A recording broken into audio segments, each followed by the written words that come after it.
So with that, got a couple of questions to Ian Fitzpatrick. Did you consider solar thermal, individual or district heat in your archetypal interventions in addition to rather than PV?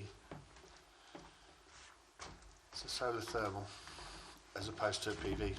Yes. I don't know. Yes, we did. We looked at a whole range of interventions. There was quite a lot of work done in what's the supply chain capable of delivering at the minute. So it's actually, again, that brutal pragmatism thing. Actually, if the supply chain can't deliver it, actually plan it for a year 3, 4, 5. Don't think about it as year 1, 2 and 3. So what can you gear up to quickly? But solar thermal, there's a range of options around those that we've looked at as well, because we know that the cost for hot water, for instance, is a key one that quite often gets overlooked in terms of when you're particularly replacing boilers. But I'll be around if whoever asked that question, I'll be happy to catch up in the break. Thank you. Is there a council scheme like Solis Cloud for businesses? I'm going to have to pass on that because I'm not sure I know what Solis Cloud is, but I'm sure there's somebody would know that in the audience. Solis Cloud is what you've done for residents in the last few years. Okay. A leaflet went out to homes and they could put panels on the roof and it really made their homes much more efficient. And I wondered if there was going to be something like that for businesses.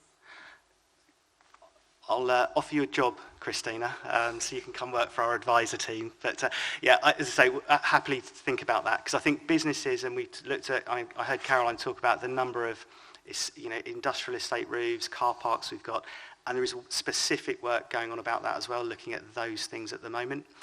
So I think that ties into that business offer as well. I'm not sure if this is for Ian or Matt, but how about making the Hampden Park facility into a demo facility for consumers? I don't know what your plans are, Matt. Yeah. Part of the reason for locating in Hampden Park is to be really Eastbourne facing. So the doors are open, come in, we've got anyone there to look around the kit. We're not necessarily turning into a sales show, but we definitely work with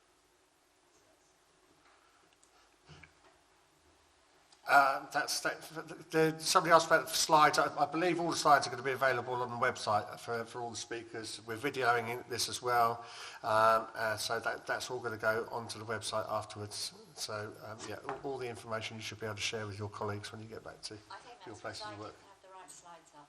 That's all right. Okay. We've got one. Caroline Ansell, what role do you see solar energy, in particular solar heat with seasonal storage playing in Eastbourne and nationally? And what can government do to support these technologies? I think we've got a mobile mic here. So what role do you see solar energy, in particular solar heat with seasonal storage playing in Eastbourne and nationally?